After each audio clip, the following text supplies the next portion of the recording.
American-built Boston bombers flown by French and Dutch pilots of the RAF sweep in over the Channel coast bound for Nazi war plants in occupied Europe.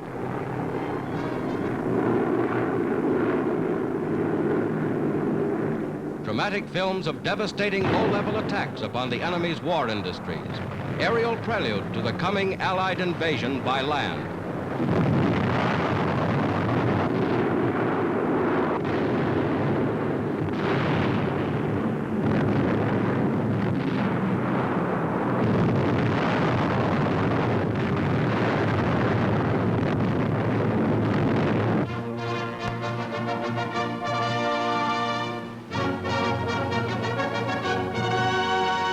At Philadelphia's Temple University, the International Labor Organization holds its first wartime session. Attending the conference are some 350 delegates and their advisors representing 40 nations. Prime purpose of the Congress, as expressed by the Honorable Walter Nash of New Zealand, new president of ILO, is to plan important policies dealing with post-war labor problems, to bring together representatives of labor, industry, and government for a frank exchange of views and for better understanding.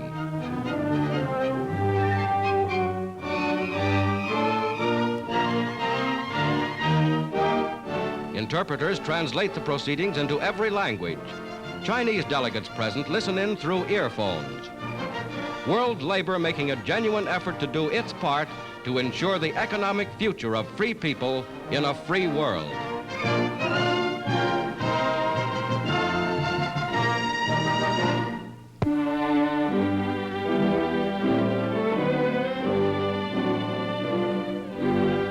Wartime Washington pauses to honor Frank Knox, Secretary of the United States Navy, to whom death came at the age of 70.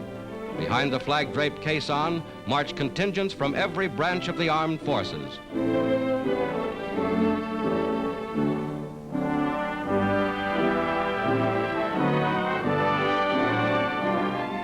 At Arlington National Cemetery, high-ranking officers stand at hushed attention as the nation pays its last salute.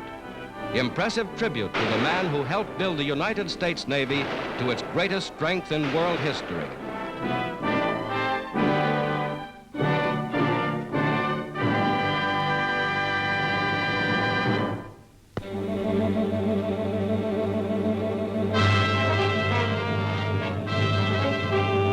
Proving ground for the mammoth airplanes of the future. An ingenious wind tunnel designed to test propellers up to 30 feet in diameter. This one is 16 feet 8 inches and is powered by a 2,200 horsepower motor.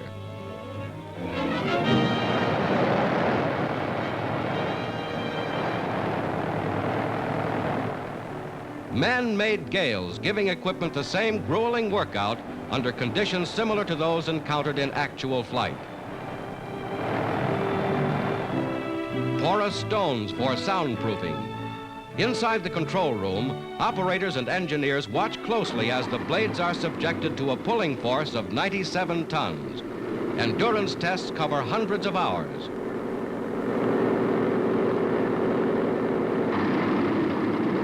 Testing in the dark, they study exhaust flames, blade tips traveling 1,000 feet per second.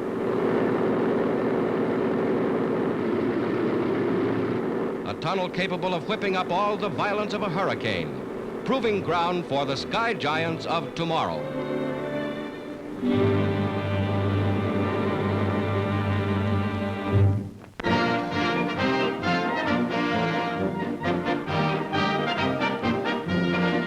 At an Atlantic Coast shipyard, 40,000 people await the launching of the Navy's newest aircraft carrier, 13th vessel of her class to be built since Pearl Harbor.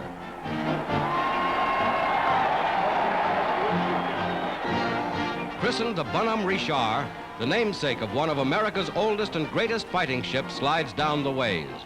Her gallant predecessor was the flagship of Commodore John Paul Jones, father of the American Navy. Now a 27,000-ton nest for 80 warplanes, the Bonhomme Richard will soon be in action against the enemy.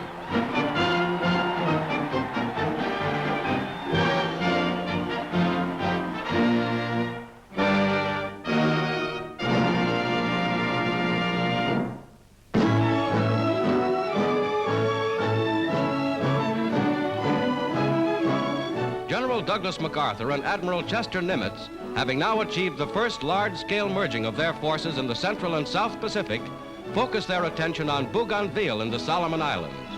Here, 22,000 Japanese troops are cut off from further supplies. For today, these waters are dominated by a powerful Allied fleet.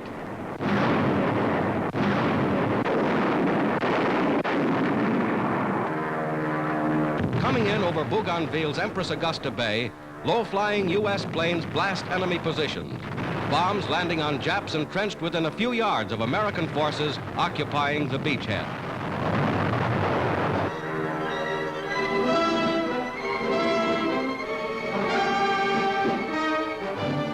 Over roads carved through rough jungle country, men of the crack 37th Division move inland. They go to reinforce units holding off Japanese efforts to regain control of the island's vital airfields. Major General Beitler calls for more tanks as the American force now takes the war to the enemy.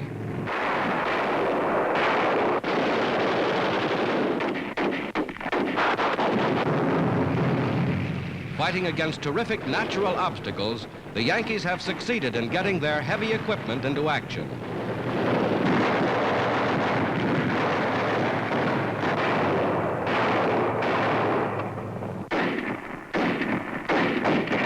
Infantrymen open up on snipers and catch one taking cover alongside the road.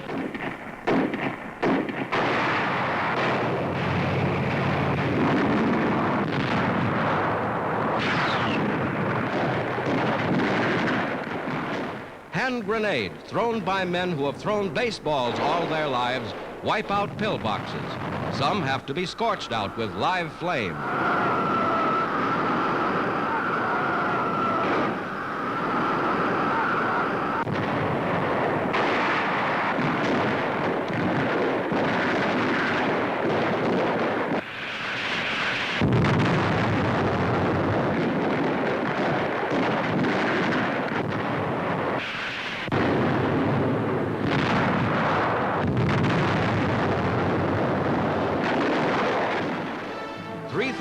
.500 Jap bodies are counted during 1 month of the engagement. And this is but one phase of U.S. action in the South Pacific. Here is how the engineers take over, planting dynamite to clear the way for new airfields.